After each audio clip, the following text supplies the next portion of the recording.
Dansez pour mon roi. Pour le louer ce matin. Je danse pour mon Dieu. Alléluia. Car le Père l'a ressuscité. Alléluia. Jésus. Alléluia. Je suis victorieux.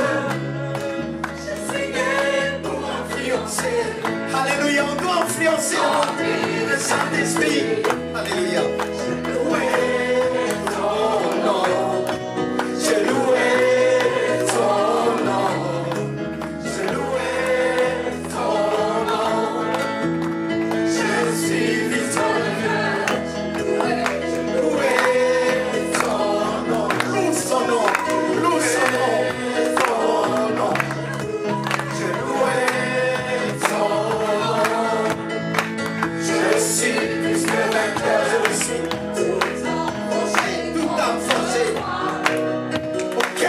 Ce matin, il te donne le pouvoir. Vis en moi, sans nom de Jésus. Je le sais, dans le Jésus. Tu es né de Dieu. Pour influencer le monde. Alléluia. Pour influencer. Rempli du Saint-Esprit. Alléluia.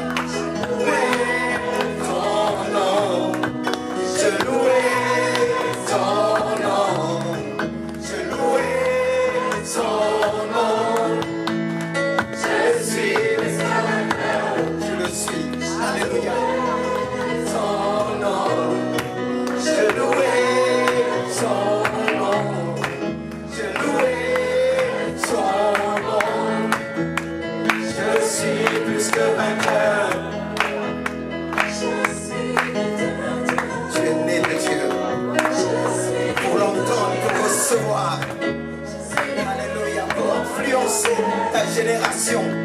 Alléluia. Par le Saint-Esprit, tu vas influencer. Tu es né de Dieu. Alléluia. Tu es victorieux. Tu as la victoire de Jésus. Tu dois influencer. Tu dois. C'est un commandement de Dieu. Alléluia.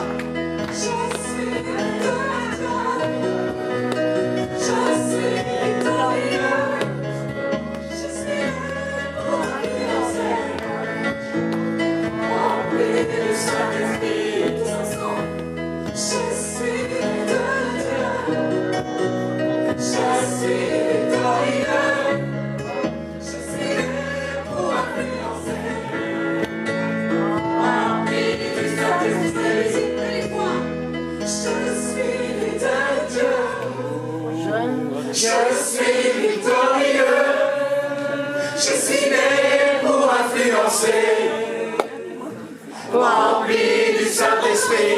Alléluia. Je suis né de Dieu, je suis né de Dieu. Je suis victorieux, je suis né pour influencer, rempli du Saint-Esprit.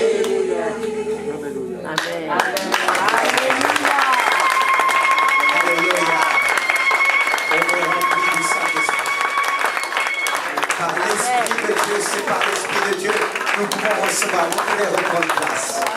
Alléluia. Merci pour sa présence.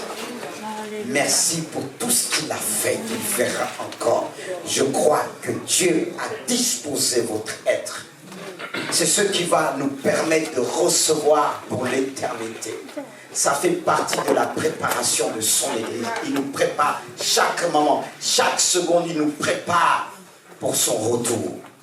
Chaque fois que je m'approche de lui, je reçois une préparation, ce qui va me permettre d'être sensible au retour de Jésus-Christ. Il nous donne cette sensibilité.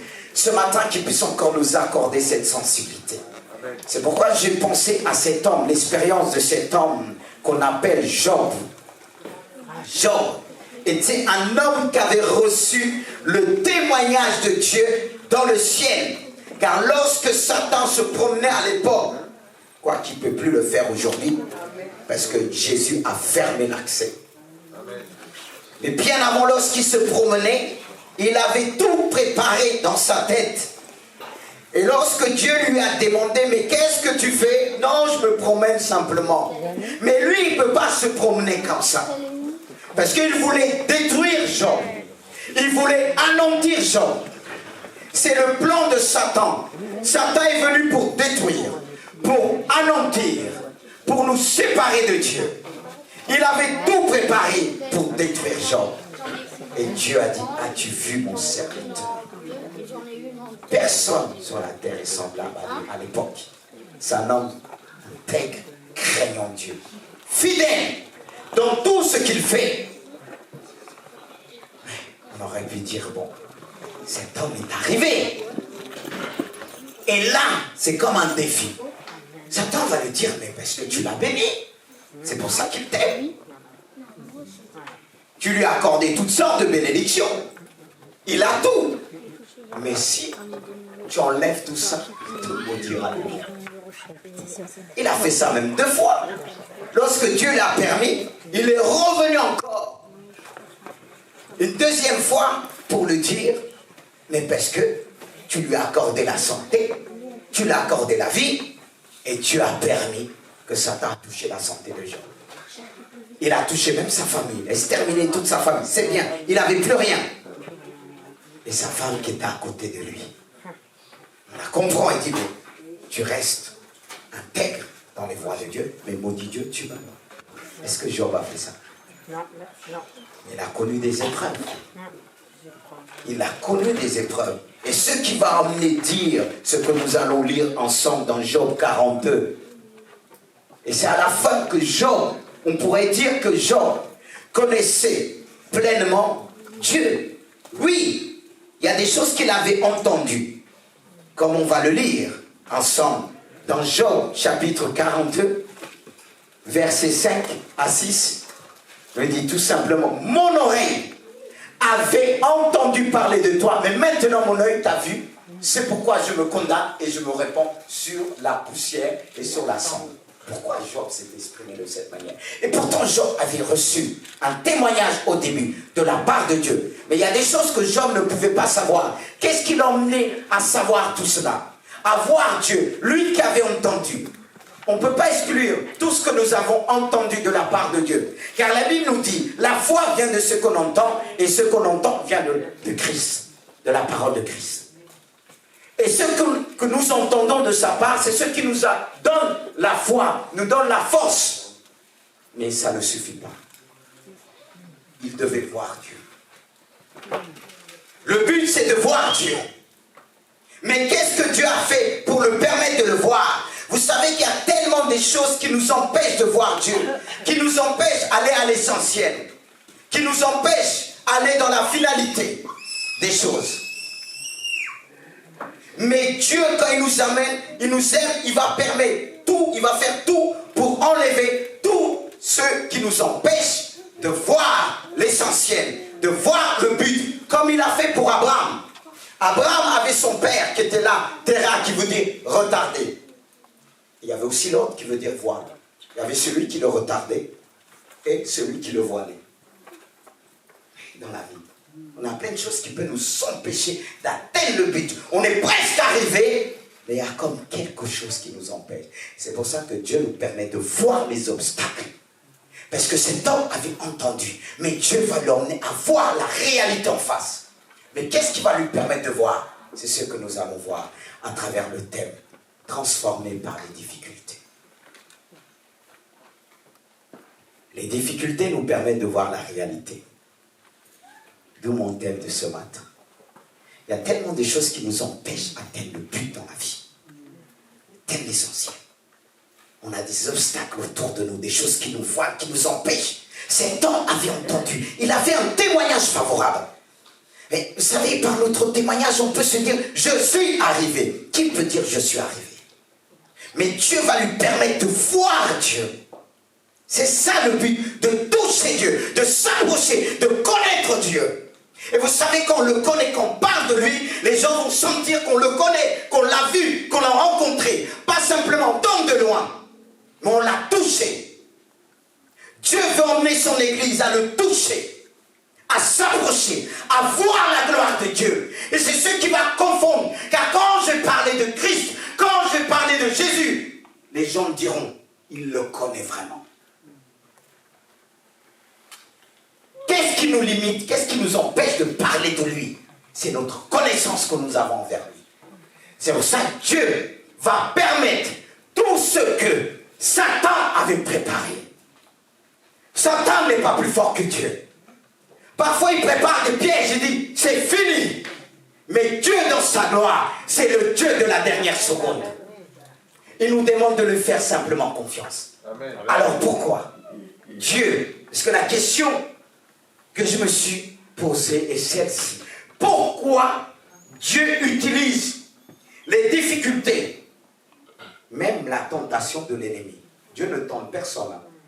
Parce que dans la tentation, il y a la notion du mal. C'est pas pareil que l'épreuve.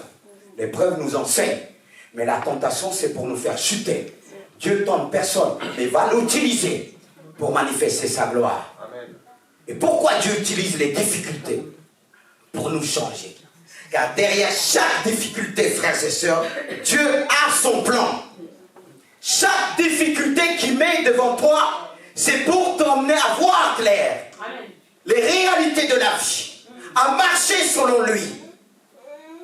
C'est vraiment le but, au bien, de notre Seigneur devant les difficultés. Il utilise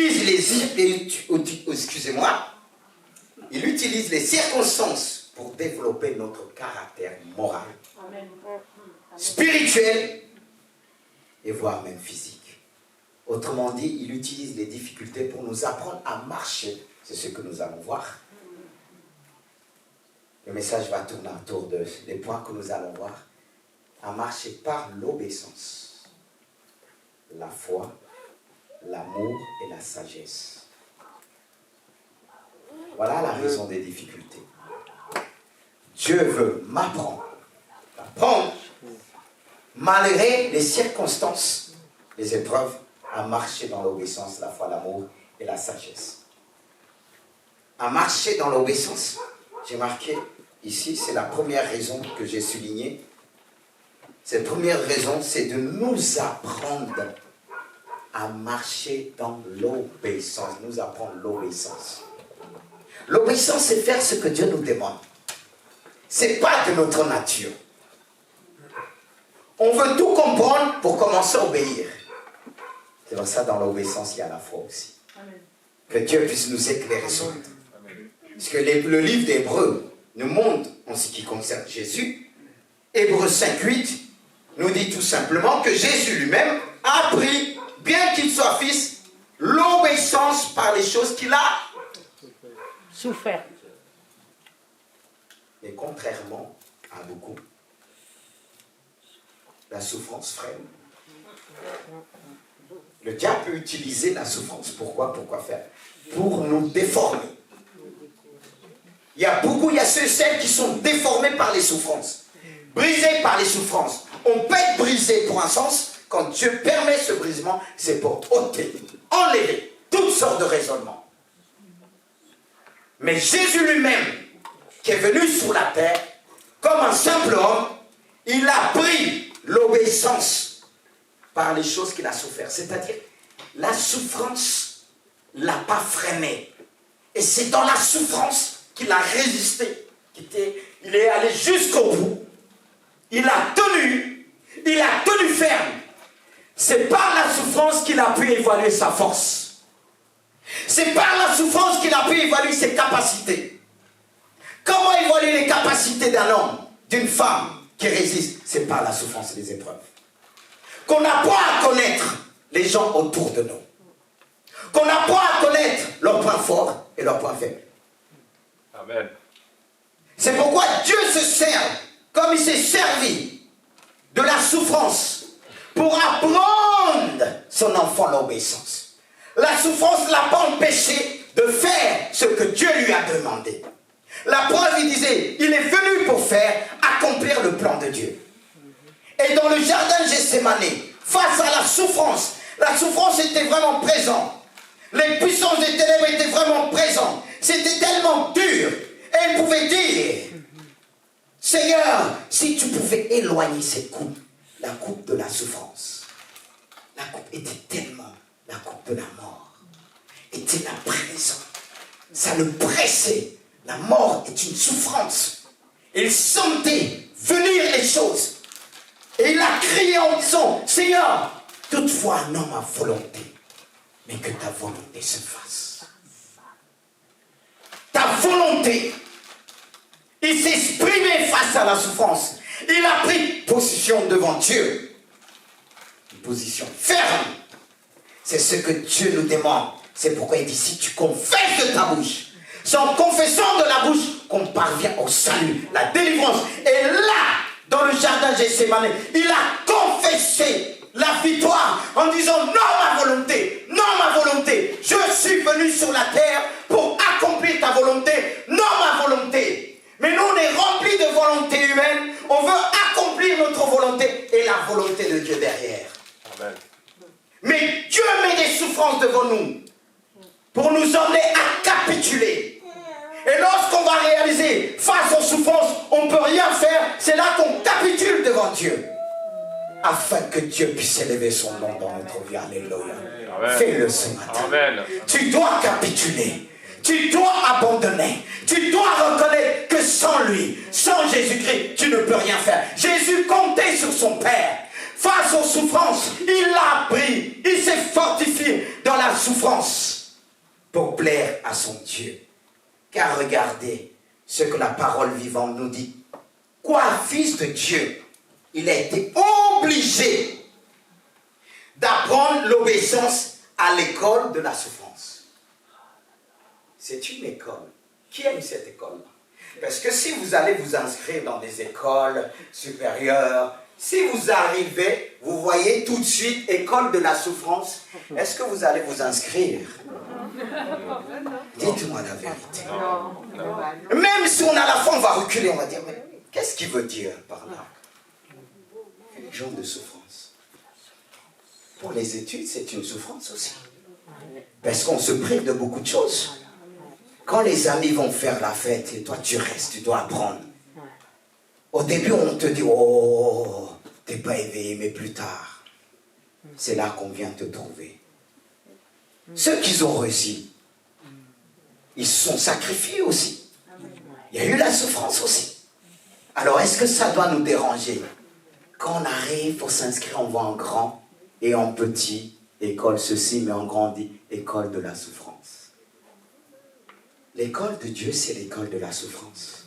Quand il appelle un homme, une femme, il le fait passer par la souffrance. Jésus était appelé homme de douleur, habitué à la souffrance. N'est-ce pas? Nous disons, je veux être comme Jésus. Mais si on t'appelle femme de souffrance, tu dis, oh non, non, non, je lis cette parole. Non, c'est l'école de la souffrance. C'est là que tu vas apprendre à voir Dieu, à voir la main de Dieu, la puissance de Dieu, à compter sur Dieu. Et Jésus, quoi fils de Dieu, quoique fils de Dieu, il a été obligé. Et j'aime bien ce mot, obligé, dans la parole vivante. Il n'avait pas le choix. Vous croyez que de fois on a le choix? Vous croyez qu'on va commander la souffrance comme ça? Qui aime souffrir? Patrice t'aime? Ouais. Il faut être honnête.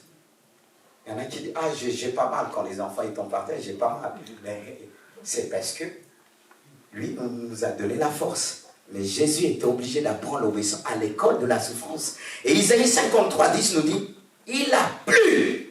Waouh! Mais les mots là, mais Dieu, je te comprends. Il a plu à l'Éternel de le briser. Entre parenthèses, le former par la souffrance. Mais est-ce que vous pensez que Dieu prend plaisir de nous briser? Mais qu'est-ce qu'il veut briser? Notre chair. Qu'est-ce qu'il veut briser? Il y a tellement de l'orgueil parfois en nous qu'il est obligé de nous secouer, nous briser. Parce que il ne va pas dire, il a plus de le caresser. On ne caresse pas l'orgueil. Je ne dis pas que Jésus était orgueilleux, mais c'est une image qui nous enseigne. La vie de Jésus nous enseigne. C'est pour ça que tout message doit être centré sur notre Seigneur Jésus. Il a plu à l'Éternel de le briser. Waouh! C'est pour ça que Dieu l'a souverainement élevé, tout étant Jésus. On croit qu'on mérite. Si on mérite aujourd'hui, c'est grâce à Jésus. Il a accepté d'être brisé.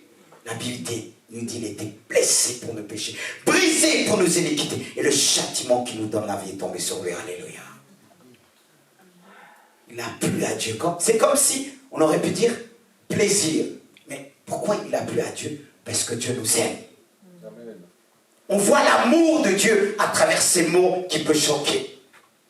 Mais par la lumière des Écritures, on peut mieux comprendre ce que Dieu veut nous dire. Que Dieu a brisé Jésus pour nous accorder la vie. Amen. Pour nous accorder le pardon. Il est le sacrifice de Dieu. Amen, amen. Le sacrifice parfait. Il l'a accepté. Il n'a pas murmuré. Et c'est ce qu'il fait de ce sacrifice, un sacrifice parfait, agréable à Dieu. Amen. Alléluia. Amen, amen. C'est le but principal de Dieu. C'est d'apprendre, nous apprendre à marcher par l'obéissance, quelles que soient les circonstances. Apprendre à lui faire confiance. Quelles que soient. Il y a des choses qu'on ne comprend pas, mais on doit apprendre à lui faire confiance.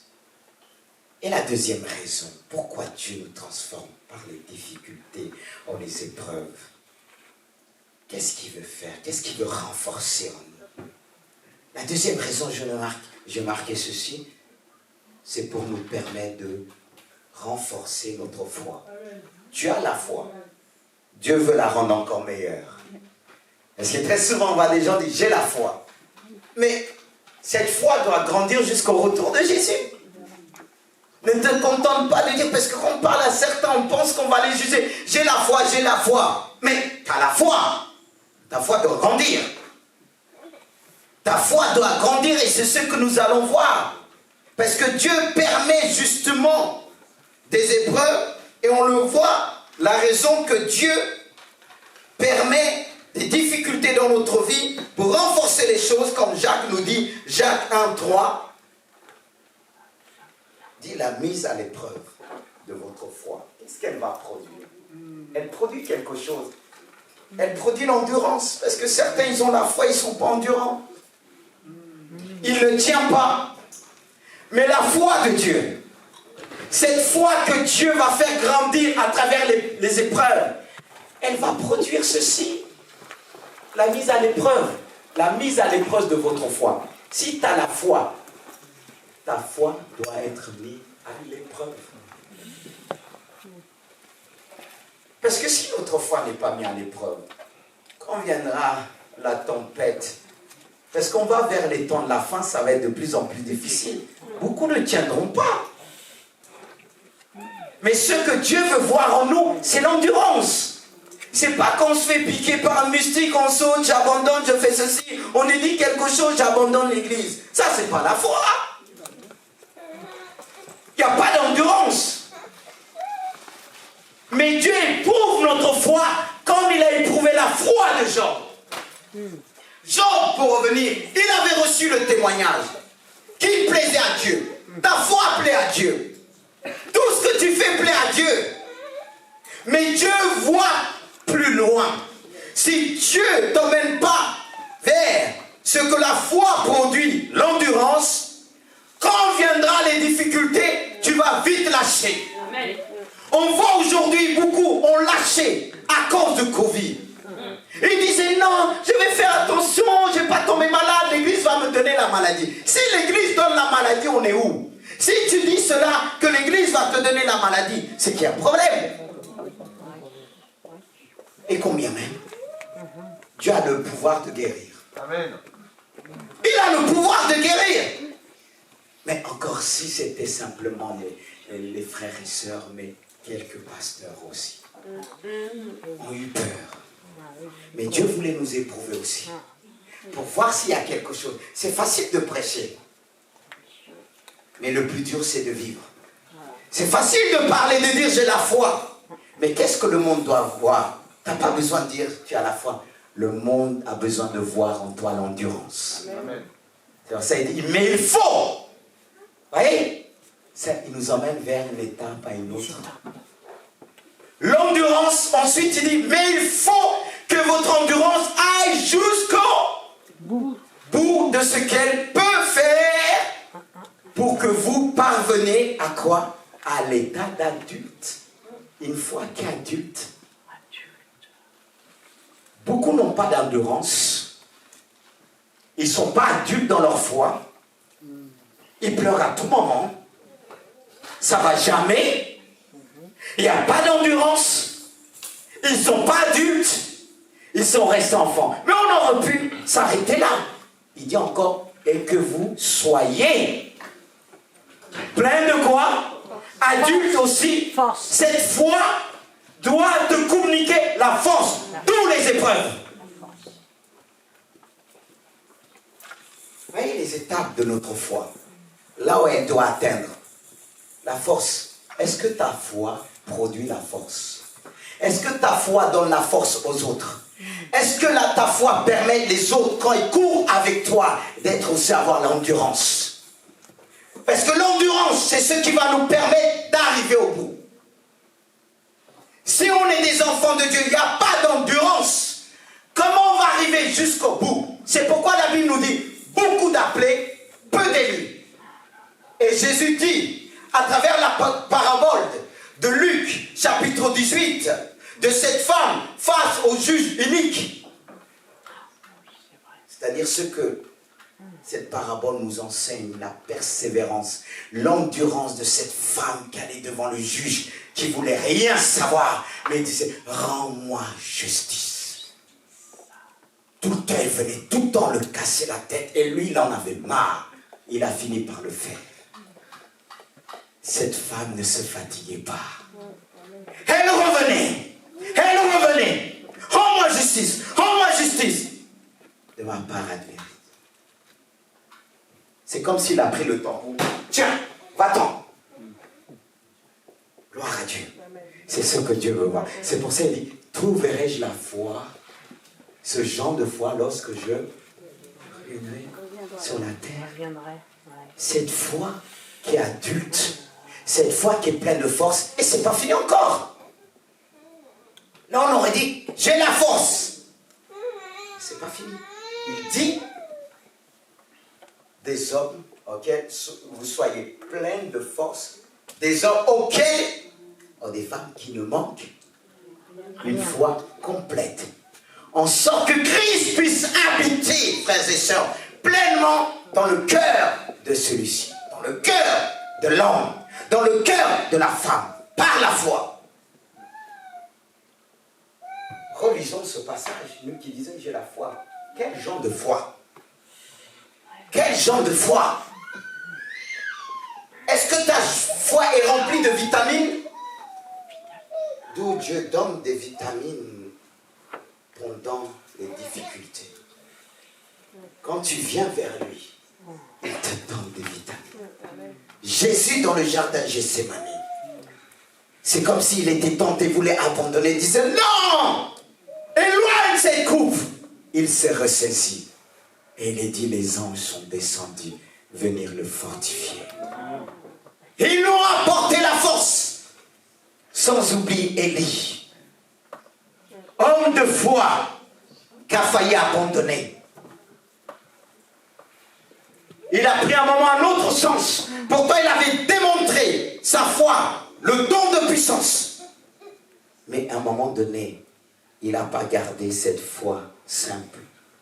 Il a pris la fuite devant Jézabel. Et quand Dieu l'a rencontré, mais qu'est-ce que tu fais? Il va dire, tout ton peuple t'a abandonné, je suis resté seul, lamentation. C'est pas ce que Dieu veut entendre. Et qu'est-ce que Dieu va lui dire plus tard? Qu'est-ce que tu fais ici? En disant, c'est pas ta place. Toi qui dis, tu as la foi, tu n'es pas là où il faut être. Tu es resté là où tu es resté, c'est pas ta place.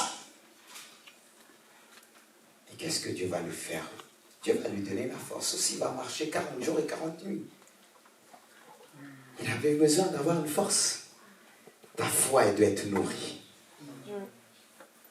Tu dois être musclé. Je ne dis pas le corps, mais ta foi. Elle doit recevoir des vitamines. Dieu ne veut pas qu'il puisse te manquer quoi que ce soit en ce qui concerne la foi. Notre foi ne doit rien manquer. Et c'est pourquoi on peut bénir Dieu pour les épreuves.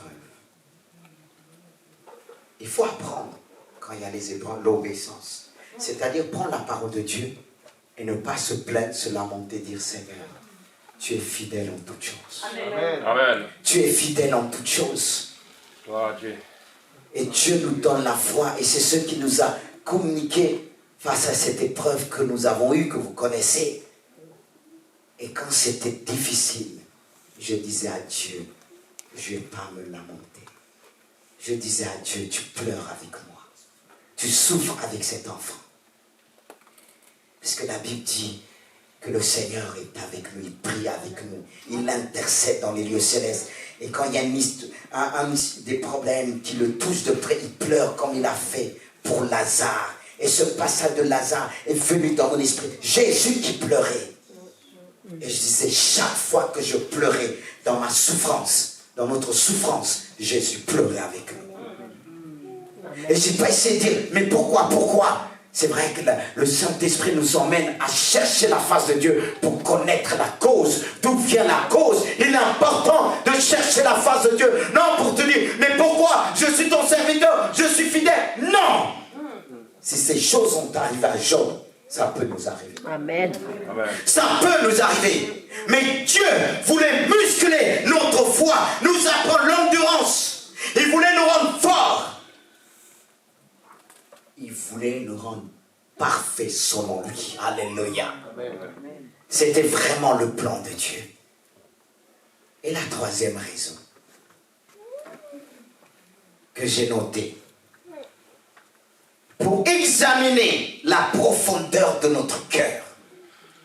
Les épreuves sont là comme une sonde pour sonder notre cœur. Et David l'a connu comme il pouvait dire, oh Dieu, sonde-moi et connais mon cœur. Éprouve-moi et connais mes pensées. Regarde dans ma vie. Regarde si je suis sur une mauvaise route. Ramène-moi. Ah oui. Dans les épreuves, Dieu nous apprend à dépendre de lui. Il veut voir si on l'aime toujours. Il veut voir si tu l'aimes toujours. Satan ne connaissait pas le cœur de Job. Job aimait Dieu. Job aimait Dieu. La preuve, quand sa femme va lui dire, maudit Dieu, il va dire, non, le mal ne peut pas venir de Dieu. Dieu est amour. Amen. Amen. Mais nous sommes dans un monde.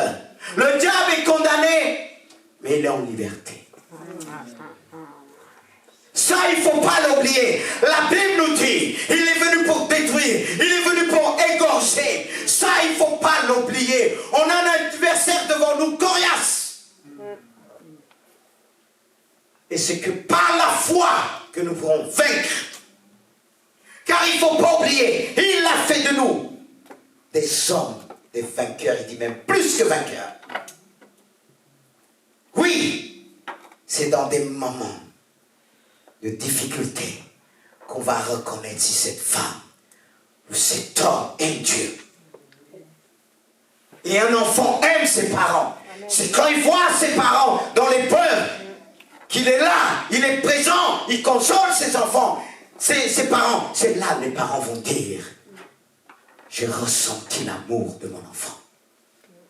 J'ai ressenti sa présence. Ça vous console dans des moments de difficulté que l'enfant va venir vers vous. Qu'il ne va pas fuir.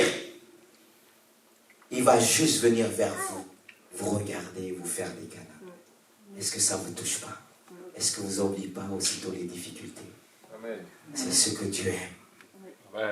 Quand on vient vers lui, on pleure, on dit Seigneur, rien ne pourra me séparer de toi. Oui, les épreuves sont là pour voir si on aime Dieu. Si on aime son œuvre, si on aime son église, si on n'abandonne pas. Parce que l'amour, avec l'amour de Dieu, on ne recule pas. L'amour de Dieu est là pour vérifier dans notre cœur, par les souffrances, pour voir s'il y a encore l'amour. Comme Dieu pouvait dire de cette église, ce que j'ai contre toi, c'est que tu as abandonné ton premier amour. Tu m'aimes plus comme avant. Et il y a ceux qui ont abandonné Dieu. Ils n'aiment plus Dieu comme avant à cause des épreuves. Amen. Et on commence à accuser les autres. Amen. On commence à dire c'est la faute des autres. Même si c'est la faute des autres, même si la souffrance de Job était la faute de Satan, mais Dieu voulait montrer à Satan ce qui était à l'intérieur de Job, car Satan ne peut pas voir ce qui se trouve en nous. Amen. Il entend les paroles, il dit mais il t'aime, il te loue, parce qu'il a tout. Mais Dieu a démontré que Job était vrai devant, intègre devant lui. Amen. C'est ce que Dieu veut voir dans ta vie. Amen. Amen. C'est ce que Dieu veut voir dans ta vie. Amen. Est-ce que tu le réalises? Amen. Amen. C'est facile de dire j'aime des bonnes paroles. Les paroles. On peut tous avoir des belles paroles. On peut tous devenir politiciens. Mais j'espère pas dans ce lieu. Il n'y a pas de politiciens. Mais il y a des hommes et des femmes de Dieu qui aiment Dieu. Qu'ils ont tout donné pour leur Dieu. Alléluia. Car Jésus est notre sauveur. Lui-même, il a pris l'obéissance par la souffrance. Mais il n'a pas reculé. Parce qu'il voyait devant nous. Il voyait l'église. Il voyait son épouse. Jésus te voyait. Jésus te regardait. Et l'amour de Christ doit triompher en toi. Alléluia. Amen. Amen. Jésus est notre sauveur. Amen. N'abandonne jamais. Amen. Même si tu ne comprends pas, appuie-toi sur ce Dieu qui est puissant, qui te fortifie dans le combat. Amen. Ah oui. C'est dans le combat. Il y a certaines choses que tu vas apprendre, mais que tu n'apprendras jamais si tu ne combats pas. Si tu ne tiens pas devant lui. Même s'il te manque de force, avance. Le Seigneur Jésus est devant toi. Amen. Amen. Il souffre avec toi. Il ne t'abandonnera jamais. Amen. Mais il veut voir l'amour dans ton cœur. Amen. Et les souffrances doivent produire ceci. Selon Éphésiens 3,18 nous dit, le but c'est que vous puissiez comprendre. Alléluia. Amen. Dieu veut t'emmener à comprendre ceci. Regarde avec moi. Quelle est la largeur, la longueur, la profondeur et la hauteur? Et connaître l'amour, pour connaître l'amour, est-ce que c'est bien cette version? Je vais regarder. Quelle est la hauteur, la longueur et la profondeur et la hauteur, afin de connaître l'amour de Christ qui surpasse toute connaissance, en sorte que vous soyez remplis jusqu'à toute la plénitude. Amen. C'est le but, la plénitude. Amen. La hauteur, la longueur, la largeur. Son amour est tellement large. La largeur de son salut. La hauteur de son salut. La longueur, la hauteur qui nous emmène vers le ciel. Parce que nous sommes assis, spirituellement parlant, dans les lieux célestes avec le Christ. Et dans le lieu céleste, nous ressentons l'amour parfait de Dieu. Et Dieu veut t'emmener à ressentir l'amour, son amour qui est en Jésus-Christ. Et Jésus-Christ lui-même est la longueur, la profondeur, la largeur et la hauteur de l'amour de Dieu. C'est lui qui est descendu du ciel. Il est venu vers nous. Il a étendu ses bras. Un amour large qui s'étend vers le nord, le sud, l'est, l'ouest. Un amour profond. Un amour qui nous confond. Devant les souffrances, ce que Dieu veut nous faire ressentir dans ton épreuve, qui, Jésus-Christ, est profond.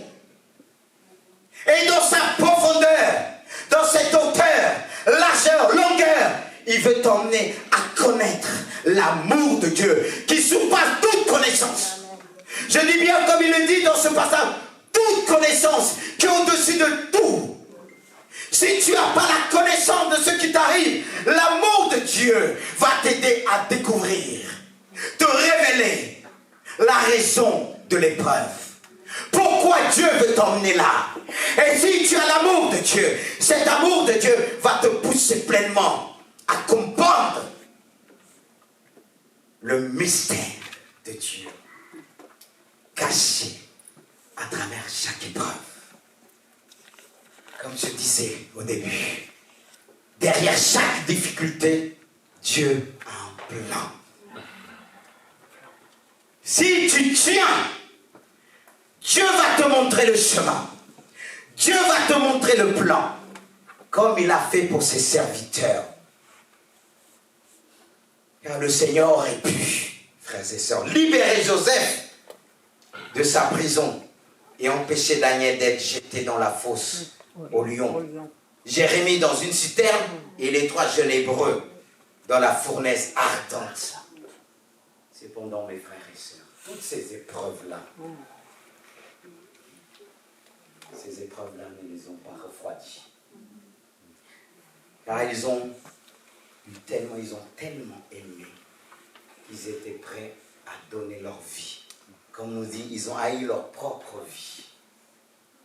Parce que l'amour était là. Est-ce qu'on habitait cet amour de Christ? Qui est un amour agapé. Qui est un amour qui va nous emmener à ne pas abandonner. Vous savez, c'est facile de dire, je suis chrétien. Je suis né de nouveau. Je suis enfant de Dieu. L'amour de Dieu doit triompher dans ton cœur. Et c'est dans cet état d'esprit que Paul déclare. Qu'est-ce qu'il va déclarer dans l'Épître aux Romains? Qui Il regarde tous ceux qui sont défilés devant lui, tout ce qu'il a connu. Et il va déclarer. Qui nous séparera de l'amour de Christ? Sera-ce la tribulation? Il nomme la tribulation. Est-ce que c'est une épreuve? Il va dire, est-ce que c'est toi, tribulation, qui va me faire abandonner? Et il va dire aussi, l'angoisse. Le monde vit dans l'angoisse. Et il va dire l'angoisse, est-ce que c'est toi qui va me séparer? On pourra parler que de Christ. Mais l'apôtre Paul était un homme de la même nature qu'eux. Il va parler à l'angoisse. Le monde est tellement vit dans l'angoisse. Il va dire, mais est-ce que c'est toi qui vas me séparer de l'amour de Christ? Puisque l'angoisse est là aussi. Dieu permet. Ça nous arrive. Comme des flèches que l'ennemi balance. Mais lui, il va dire, mais toi là, est-ce que c'est toi là qui va me séparer de l'amour de Christ? Mais il ne va pas s'arrêter là. Il va dire aussi, ou la persécution. Parce que la persécution peut nous emmener beaucoup à maudire Dieu. Tellement persécutés, on pense à notre chair. On pense à nous. Il va dire, est-ce que toi la persécution? Parce que lui, il a connu la persécution. Il l'a connu. Ce n'est pas les simples paroles. Il vit son message. Il a été persécuté à cause du nom de Jésus. Car si nous sommes persécutés à cause de ce nom, qui est au-dessus de tout autre nom. Amen. Mais il n'a pas fléchi. Et il continue. On a faim. Tellement il a fait des voyages qu'il n'avait rien à manger. Parce que à l'époque, il marchait beaucoup. Vous pensez qu'il va marcher avec un sac de riz? Des carottes. Il ne va pas pouvoir marcher pour annoncer l'évangile. Mais il faut bien qu'il mange. Mais il a connu la faim. Et il ne jeûnait même pas. Le Seigneur l'a emmené à jeûner naturellement. Mais surtout quand on a faim, c'est dur de prier. Quand on a faim, aujourd'hui vous allez dans d'autres pays, le fait qu'ils ont faim, il peut tuer. Il peut commettre des meurtres. Mais il lui a dit, est-ce que la faim va enlever l'amour de Dieu dans mon cœur? Ce qu'il a déposé, les épreuves peuvent enlever. Parce que Satan est derrière pour te dire, il est où ton Dieu? Regarde les autres, ils mangent, mais toi? Et toi, tu vas dire, c'est vrai, c'est vrai. Et l'apôtre Paul continue, ou la nudité. Parce que deux fois, ces persécuteurs, il les déshabillait presque. Mais on va dire, mais Dieu, tu es où? Il dit, oh le péril. Il a failli mourir plusieurs fois. Même on a déjà lapidé 2 fois, si ma mémoire est bonne. Ou le péril, l'épée, menacé de mort. Tout ça, il aurait pu dire, Dieu, il est où ton amour? Beaucoup ne comprennent pas. Ils vont dire, il est où ton amour? Mais ça ne veut pas dire que Dieu l'allait le laisser. Parce qu'il dit lui-même, Dieu l'a toujours délivré. Dieu l'a toujours délivré. Il est notre délivrance. Amen. Confesse les paroles positives, s'il te plaît. Lui, il n'a pas sombré. Mais il a énuméré tout ce qu'il a vécu. C'est pas qu'il a énuméré parce qu'il ne pouvait pas se glorifier à cause de ce qu'il a vécu. Déshabillé, après tu dis, ah, je te glorifie. Glorifie quoi? Mais il énumère en disant, ton amour est là. Parce qu'il va dire, mais dans toutes ces choses, dans tout ce qu'il a connu, il est passé, il a connu la mort, il a souligné, mais dans toutes ces choses, nous sommes plus que vainqueurs. Dans tout ce qui t'arrive, tu es plus que vainqueur. Tu dois le dire ce matin, tu dois le confesser. Tu dois souligner ton problème et lui dire, en lui je suis plus que vainqueur. Dis-le ce matin. Alléluia. Amen. En lui on est plus que vainqueur. Je veux le proclamer. Je veux croire que mon Dieu est puissant. Alléluia. Que notre Dieu est puissant. Ne pleure pas. C'est vrai, on peut pleurer sur notre problème. Ma maman, relève la tête. Relève la tête. Et dire, Seigneur, tu veux m'apprendre quelque chose. Malgré toutes ces choses que Satan veut que j'abandonne, que Satan veut m'emmener comme il a utilisé les paroles de cette femme, disons, maudit Dieu. Mais Job a dit non, non, non, non, non. Non, frères et sœurs. Il a dit non. Oh Dieu, que Dieu puisse nous aider. Amen. Mais il ne s'arrête pas là. Parce que Dieu veut nous donner de la sagesse. C'est pour ça que j'ai marqué en dernier. La quatrième raison, c'est pour nous accorder de la sagesse. Amen. De la sagesse. On a besoin. Parce que quand vient les problèmes, la sagesse, elle tombe par terre. On raisonne comme les insensés. Oui, comme je disais tout à l'heure, le diable se sert des souffrances pour nous déformer. Le diable se sert des blessures pour déformer. Vous voyez pourquoi beaucoup sont suivis aujourd'hui? Parce que les souffrances les a déformés. Les blessures de l'enfance les a déformés. Et les sentiments, les pensées sont là qui leur rappellent continuellement le passé. Comme Jérémie pouvait dire, quand je pense à ma misère, quand je pense à ma détresse, mon âme est abattue au-dedans de nous. Il va loin, au poison. L'âme, ça veut dire l'amertume qu'il avait. Ça cause l'amertume. Et c'est ce que le diable veut. Il utilise les blessures pour détruire. Mais Dieu utilise cela pour nous faire voir sa gloire. Amen. C'est là la différence. C'est pourquoi il veut nous donner la sagesse. Car la souffrance nous permet d'apprendre des choses que nous n'apprendrons jamais autrement. Non. Quand tu es bien, tu as tout. Tu n'apprends pas de la même manière. Si tu as vécu des moments difficiles, que tu n'as pas tout eu avec tes parents, quand tu vas aller à l'école, tu vas dire non, mes parents ils ont lutté. Mais quand tu as tout, tu vas le faire. Est-ce que c'est de la même manière? Soyons honnêtes. Quand j'ai entendu les paroles de ce président qu'on appelle actuellement Laurent Gbagbo, qui a été blanchi, libéré, il parle de sa biographie, qu'il disait qu'il n'a pas eu honte. Quand il allait à l'école, il n'avait pas de chaussures. Il vendait pour souvenir aux besoins de sa sœur des bonbons, chocolat aux étudiants. Il l'a dit. Mais il y a ceux qui ont honte de leur passé. Ils gomment tout. Mais lui, il n'a pas eu honte. Parce que c'est ce qui lui a permis d'apprendre. C'est ce qui lui a permis de devenir ce qu'il était. Et de prendre les choses à cœur. C'est pour ça, même qu'on a tout, on doit apprendre nos enfants ce que c'est l'épreuve. Parce que c'est ce qui va rester. On ne fait plus les choses de la même manière. On ne comprend pas, on ne saisit pas les choses de la même manière, on saisit autrement.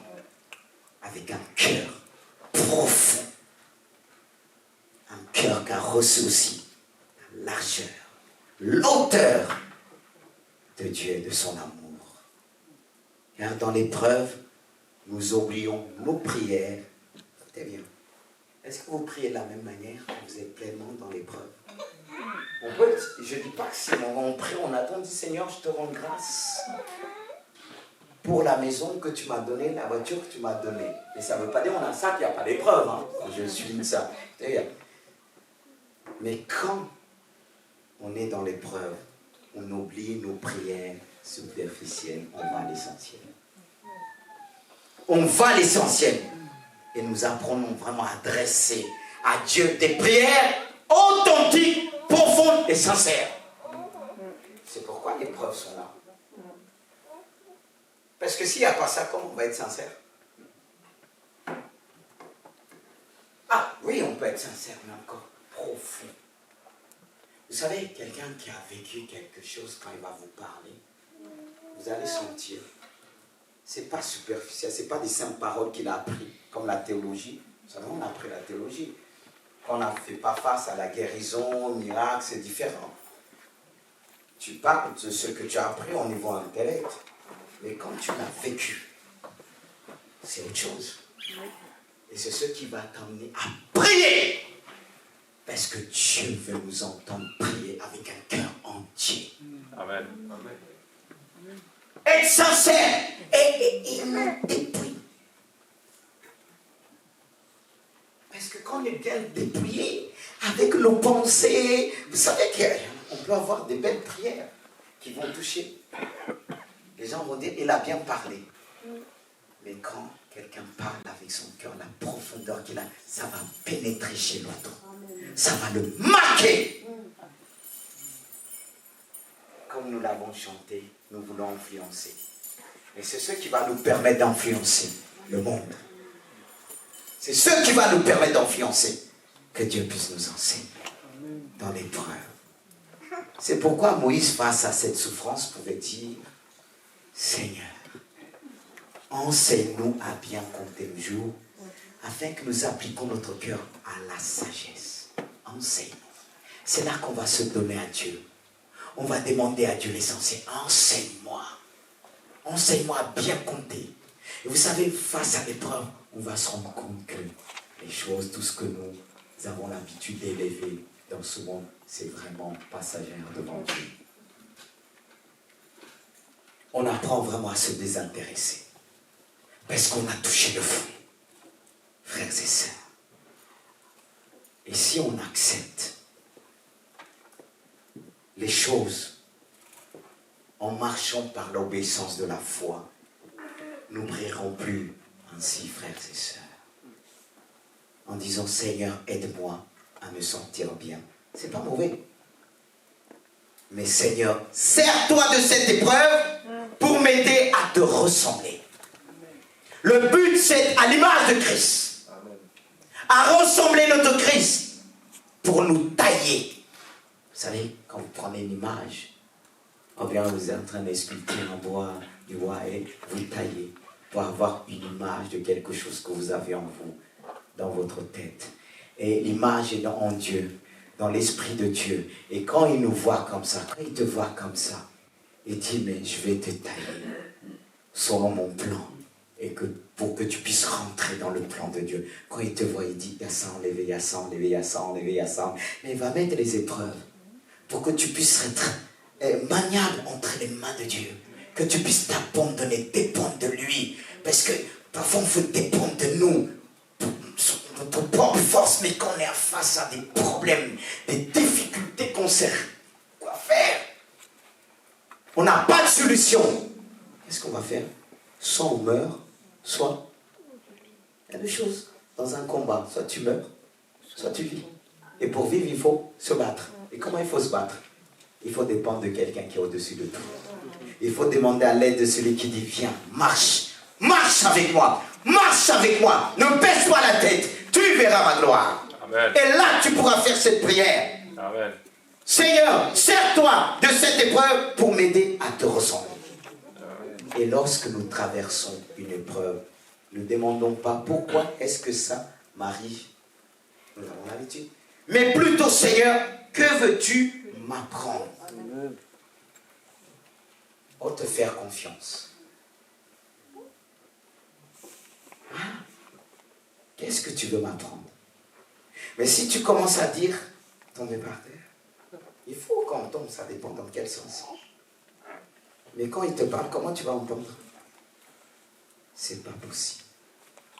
Paul a bien expliqué dans son épître, Romains 5,3, nous nous réjouissons même dans nos détresses, car nous savons que la détresse produit la patience.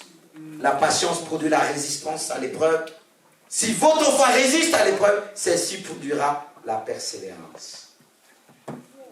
Mais le but final de cette école de la souffrance, quel est le but final? Parce que c'est une école. Même si on ne demande pas pour entrer dans cette école, pour s'inscrire, tu es inscrit d'office. Amen. Tu es inscrit d'office. Par le Saint-Esprit, par la plume du Saint-Esprit, tu es inscrit d'office. Il nous connaît. Amen. Il va t'emmener là où il faut. Amen. Si tu ne veux pas, mais tu as besoin de vivre et accepter. Parce que voici le but final qui nous dit dans Romains 8, 28 à 29 versets. Nous savons du reste que toute chose contre lui, on vient concourt, au bien de ceux qui aiment Dieu, de ceux qui sont appelés selon son dessein. Dieu a un dessein. On a été appelés selon son dessein. Alors il va te tailler pour que tu puisses rentrer dans son plan. Et je poursuis. Car ceux qu'il a connus d'avance, il les a aussi prédestinés à être semblables à l'image de son fils, afin que son fils fût le premier-né entre plusieurs frères. Mais le but, c'est nous tailler vraiment, nous rendre semblables à l'image de son fils. Une parenthèse qui va vous faire réfléchir aussi, réaliser certaines choses. Pourquoi le peuple d'Israël, la plupart ne sont pas rentrés dans la terre promise? Pourquoi? Ils n'ont pas accepté. Ils n'ont pas accepté ce plan de Dieu de les rendre semblables à l'ange qui était devant eux, l'ange de l'Éternel. Et cet ange, c'était Jésus, qui apparaissait de cette forme dans l'Ancien Testament. Et l'ange que Dieu lui aura donné, c'est une image devant eux qui devait les conduire. Et ils n'ont pas accepté. Ils voulaient les rendre semblables à l'image. Et ça fait la plupart, ils ont péri dans le désert. Et pour revenir à nous, beaucoup n'accepteront pas d'être taillés selon l'image de Christ. Et beaucoup resteront à l'enlèvement. Car si le peuple d'Israël, le but final, c'était qu'il soit taillé à l'image de Christ pour pouvoir rentrer, passer de l'autre côté, d'où la Pâque, qui veut dire Pessa, la victoire, la préparation de la victoire qui nous permet de passer l'autre côté. Et si on n'accepte pas par les épreuves que Dieu met devant nous, pour nous former, pour nous tailler, pour nous rendre semblables au Fils, parce qu'il a pris lui-même par l'obéissance. Et si l'on veut passer autre, le peuple d'Israël, ils ont tous péri, excepté Caleb et Josué. Vous comprenez pourquoi il dit beaucoup d'appelés, peu d'élus. Voilà. Taillé comme Jésus. Parce que pour que tu puisses rentrer dans une porte, tu dois être taillé, parce que si tu dépasses au chaos, tu ne vas pas rentrer. Il faut être semblable à l'image qui est Christ. Et si on ne fait pas, ils ont péri. Les murmures. Au lieu de dire, Seigneur, on ne comprend pas. Qu'est-ce que tu veux nous apprendre? Parce qu'il voulait les apprendre dans le désert de la souffrance. C'est là qu'il voulait les tailler. C'est là qu'il voulait les rendre semblables à Christ. Mais le monde chrétien aujourd'hui, le monde chrétien, beaucoup vont rester. Moi, je ne veux pas, c'est mon combat de tous les jours. Après avoir prêché, mais comme disait l'apôtre Paul, je traite encore mon corps dur pour rentrer, de travailler dur. Et j'abandonne à rêver. Et je reste pour subir les choses avec l'antichrist là. Parce qu'il a tout. Vous savez que Google là, vous avez les portables là. Vous êtes inscrits hein. Quand l'église sera enlevée, c'est où nous trouver? Encore ceux qui sont dans les villages cachés là. Béni soit Dieu pour eux. Là tu chercheras à fuir d'aller te cacher ailleurs. Là où il n'y a pas de téléphone. Mais on est tous répertoriés. Même pour ceux qui n'ont pas ils disent, ah je ne suis pas internet, mais est-ce que tu n'as pas un portable? Tu n'as pas un portable? On peut te retrouver. Parce que quand l'église s'est enlevée, l'antéchrist, ça va récupérer tout ça. Il y a tel chrétien qui reste. Ah bon? C'est là qu'on voyait, disait Jésus, Jésus, Jésus. Mais il est où ton Jésus là? Toi qui disais Jésus, mais comment ça se fait de rester? Et malheur aussi aux pasteurs qui resteront. Et quand on voit les films, ça nous parle. J'ai dit, oh Seigneur, personne n'est à l'abri. C'est pour ça qu'il dit que celui qui croit de vous prenne garde de tomber. Ne faisons pas comme le peuple d'Israël. Quand ils ont sorti d'Égypte, ils dansaient, alléluia, alléluia. Tout le monde dansait. Mais quand arrivait l'épreuve, ceux qui sautaient, ils sautaient moins. C'était les murmures qui sautaient. Mais ça les a fait rester. Ton esprit a besoin d'entendre les paroles de Dieu. Quand il t'arrive quelque chose, prends la parole de Dieu. Parle à Dieu. Tu as dit ceci, tu as dit ceci, tu as fait ceci, tu as fait cela, nous Père. Seigneur, agis pour ta gloire. Et là, quand tu le rappelles, sa parole, ta foi prend une autre dimension. Mais quand tu murmures comme le peuple d'Israël, qui voyait tous les défauts en Moïse, même s'il avait des défauts, mais cet homme a donné sa vie. Cet homme a donné sa vie. Dieu a dit non à Marie. Il a dit non. Attention. Ce n'est pas le but de regarder les défauts de quelqu'un. Regarde à Christ. Amen. Parce que si vous regardez trop les défauts de quelqu'un, ces défauts-là vont te retenir sur la terre. Amen. Ces défauts, non. Que moi, quand on me dit, ah, on a dit ça. J'ai dit, laissez-les. Est-ce que je suis là pour m'occuper des calomnies? Est-ce que Dieu m'a appelé pour écouter les calomnies? Jamais. Non. Je dis, Dieu, tu enlèves. Je veux voir Christ. Amen. Parce que si on a fait à Christ, on a dit de Jésus-Christ, il fait les miracles, il chasse les démons avec la main de Belzéboul, Satan. On a dit ça de Jésus. Vous croyez que nous, on va nous caresser? La vie va bien, tu es belle, tu es la princesse de Dieu, tu es le prince de Dieu. Si on te dit tout ça, toujours ça, c'est qu'il y a un problème. Parce que le diable, excusez-moi de prolonger un petit peu, si Dieu le permet, quand le diable, il voit qu'il ne peut pas venir en face de toi parce que tu vas le sortir les paroles de Dieu, il va utiliser la séduction. Tu es beau, tu es intelligent. En plus, tu es intelligent. Mais ton intelligence doit te donner l'endurance.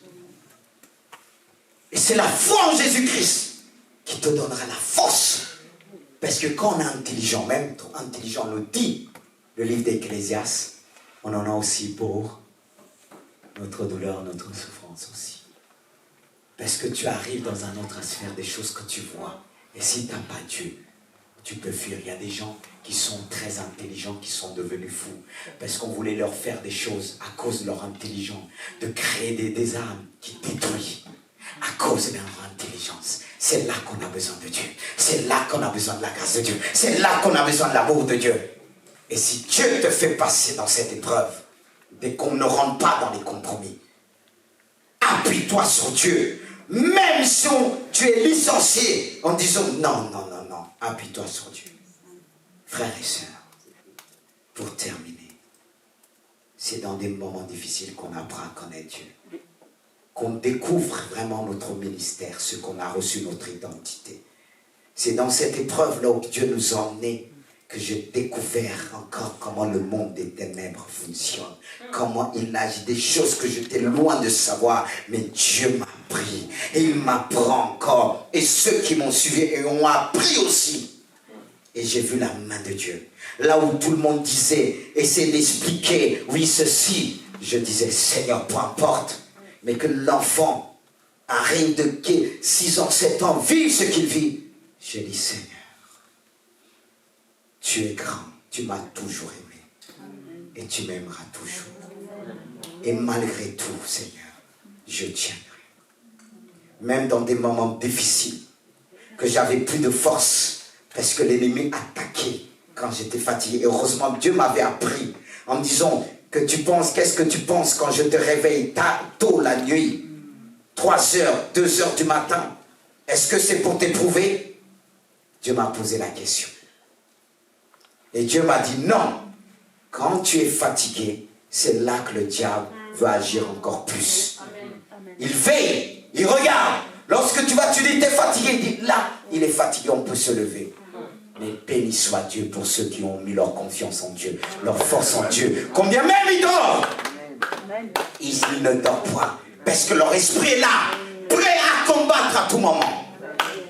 Et Dieu m'a appris, nous a appris, dans des moments fatigués, dans des moments, j'avais de maux de tête, l'ennemi a attaqué. Et là, je dis, Seigneur, je vais mourir dans la prière. Je lâcherai pas. Je veux vivre ce que je prêche. Je veux vivre selon la foi que tu m'as donnée. Je veux vivre selon l'amour que tu m'as donné. Même si je ne voyais pas de résultats, je disais, Seigneur, j'ai mis ma confiance en toi. Tu m'as toujours aimé et tu vas démontrer ton amour. Je n'abandonnerai jamais. Je n'abandonnerai jamais. Je donnerai ma vie. Amen. Amen. Je l'ai dit à Dieu. Même fatigué, même par terre. Je l'ai dit à Dieu. Je ne veux pas simplement prêcher, mais je vis. Imaginez-vous, vous avez votre enfant qui crie dans tous les sens. Et vous voyez ce que tous vous voyez, qui dure des heures et des heures et des heures et des heures. Et chaque fois quand ça part, c'est dit, il y a un bataillon. Et là vous avez dit, mais Seigneur, donne-moi la force de combattre. Je ne sais pas quand ça va finir. Voilà, même aujourd'hui, la médecine essaie d'expliquer cela. Mais qui peut expliquer si ce n'est que Dieu? Amen. Qui nous a donné le pouvoir, mon frère, se battre. J'ai dit, Seigneur, tu m'as emmené à prêcher l'évangile, je ne peux pas murmurer. Je disais, c'est dur, je pleurais devant Dieu. Parce que quand vous voyez l'enfant pleure et dit, il va se suicider, il n'en peut plus. Votre propre enfant, vous avez opéré ailleurs. C'est vite parti. Mais là, des jours et des jours, des jours et des jours. Mais j'ai dit, Seigneur, je ne comprends pas tout. Mais tu vas me révéler des choses. Amen. Dieu m'a appris des choses que je ne peux pas tout dire. Je ne peux pas tout dire. Mais il m'a appris des choses dans ces moments de combat. Et ceux qui sont joints dans ce moment de combat ont appris aussi. Ne dites, même si vous êtes fatigué de vous, ne prononcez pas quand le combat n'est pas fini. Amen. Je ne pouvais pas prononcer ça en disant j'abandonne. Il y avait 2 choses. Soit on périt, soit on se relève. Amen. Et vous savez, un bon soldat, un bon capitaine, quand il a sa troupe derrière, même s'il est blessé, il continue à combattre. C'est à la fin qu'il réalise qu'il est blessé. C'est à la fin qu'il voit ses blessures. C'est à la fin qu'il s'écroule devant celui qui est au-dessus de lui. Mais c'est quand il a fini de remporter le combat. Amen. C'est ce que j'ai l'habitude de dire, Seigneur. Même quand je vais aux toilettes, j'y vais avec mon épée. Quand je dors, j'y vais avec mon épée. Mais c'est dans le ciel que je vais déposer mon épée. Amen. Sur la terre, même quand je dors avec. On ne le voit pas, mais il est là. Parce que Dieu nous a donné le pouvoir. Et aujourd'hui, le peuple de Dieu abandonne vite. Dieu m'a dit, tu vas vivre ce que tu prêches. Tu vas le vivre. Il y avait un moment où je voulais pleurer. Dieu m'a dit, non. Tiens. Vous savez, vous avez un enfant qui vous dit des choses comme un adulte. Mais Dieu donne l'autorité. De fois, il s'échappe et j'ai dit, au nom de Jésus, tu t'arrêtes. Frères et sœurs, c'est là qu'on apprend à connaître Dieu. Amen. Je comprends Job, quand il dit, j'avais entendu parler. C'est vrai que Dieu m'avait utilisé ponctuellement, mais des mois et des mois. Des mois et des mois. Je disais, quel serviteur que je vais appeler qui va accepter de passer tous les jours? Il fallait que je le fasse. Parce que c'était dans un autre domaine. Et je ne comprenais pas. Je disais, Seigneur, tu m'as utilisé à gauche, à droite. Mais j'ai compris avec Dieu les choses. Il le montre. Il donne la connaissance. Il donne la révélation. Parce que quand vous agissez, demandez la révélation à Dieu. Et Dieu vous montre. Dieu montre, Dieu parle. Dieu parle. Et si vous êtes prêts à entendre, Dieu va vous parler. Amen. J'ai fini, mes frères et sœurs. Amen. Et si j'ai apporté ce message, ça ne veut pas dire que je n'ai pas connu d'autres temps. Oui, mais cette épreuve que Dieu nous avait emmenée avec mon épouse, avec mes enfants, parce que les enfants l'ont vécu. Ils étaient là avec moi. Dieu a emmené certains faire un songe. Il a vu les choses. Et l'autre qui était avec moi, il a vu. Je lui ai dit, passe-moi ça, passe-moi ça. Dieu les a fait grandir. Pas simplement moi, mais toute la famille. Amen. C'est pas quelque chose que j'avais souhaité, non, non, non. J'ai pas à me glorifier. Mais dans des moments difficiles, j'ai dit, Seigneur, même quand j'étais en train de combattre, Dieu me révélait, là, il y a des entités qui sont descendues. Ils descendaient, ils frappaient l'enfant. Je me couche avec. Dans la prière. Fatigué. Mais Dieu s'est glorifié. Parce que savez-vous, même les voisins, ils ont fait des pétitions pour dire la maltraitance. Combattu de toutes sortes. Peut-être quelqu'un dira, ah, le pasteur a péché. Non. Je dis, il n'y a pas de péché dans ma vie. Qu'on peut chercher. Quand je le dis avec foi, ce n'est pas l'orgueil. Parce que quand je me présente devant Dieu le matin, je dis, regarde dans mon cœur. Je dis, regarde. Mais de fois, on est éprouvé. Et certains peuvent dire, est-ce qu'il n'y a pas ça? Non. Je sais ce que Dieu voulait m'apprendre. Je sais que ce que Dieu voulait m'apprendre. Parce que quelqu'un, il avait révélé mon épouse. Quelques couples de pasteurs se rendaient vers elle. Parce qu'il y en a qui vivent ce problème, ils cachent. Ils ont honte de le dire. Et chez les riches, on cache l'enfant. Mais moi, je vous ai dit, ça ne veut pas dire, je pleurais, je vous ai dit que vous le sachiez. La plupart, j'ai dit, voilà ce que je vis. C'est ceux qui veulent se rejoindre dans la prière. Et je bénis Dieu pour tous ceux qui sont joints dans la prière. De loin, ils priaient. C'est vrai, j'étais sur le front. Continuellement, il fallait assurer le message. Coup de fil, qu'on passait à côté. Il fallait venir avec lui dans l'église, combattre dans la prière. Amen. Combattre. Amen. Voir son enfant pleurer. Il faut faire la part des choses, pasteur et père. Ça, j'enlevais la chemise du père. Je mettais à côté. Mais j'ai appris des choses. J'ai appris, j'aurai le temps de dire la suite. Amen. Parce que c'est étape par étape. Selon ce que Dieu me demande de dire. Mais je bénis Dieu. Amen. Je bénis dans ce qu'il a essayé d'apprendre. Et je peux dire aujourd'hui, dans tout ce qui concerne la délivrance, j'ai vu. Et je fais plus attention aux enfants, même aux enfants des autres. Amen. Ah oui, parce que si on ne peut pas vous atteindre, on va essayer d'atteindre les enfants et pour vous paralyser. Mais au nom de Jésus, il a donné la force à son Église. Au nom de Jésus, parce qu'il y a une bénédiction grande qui se prépare. Même pour son Église, je le crois, parce qu'il nous a transformés. Il nous a taillés pour recevoir la bénédiction. Pour recevoir ce qu'il a prévu. Est-ce qu'on peut se mettre debout? Alléluia. Santa Karabakoreshi. Seigneur, tu es grand. Ne doute plus, ne murmure plus. Oui, douter, ça peut arriver. Mais ne permets pas les murmures. Toi qui as l'habitude de parler de ton sort, tout le temps pleurant, murmurant. Arrête. Ça va t'empêcher de rentrer dans le plan de Dieu. Remercie Dieu, même pour des choses que tu ignores. Seigneur, je te prie ce matin. Tu es le Dieu qui libère. Tu es le Dieu qui délivre par la puissance du Saint-Esprit. Fortifie ton peuple de Jésus. De même, tu nous as fortifiés. On n'avait plus de force, mais tu as démontré ton amour. Tu as démontré ta puissance. Dieu sera toujours là. Mets ta confiance en Dieu. Tu ne comprends pas. Toutes les choses paraissent difficiles devant toi, mais souviens-toi de ce passage. Toutes choses concourent au bien de ceux qui aiment Dieu. Si tu aimes Dieu de tout ton cœur, Dieu va te délivrer.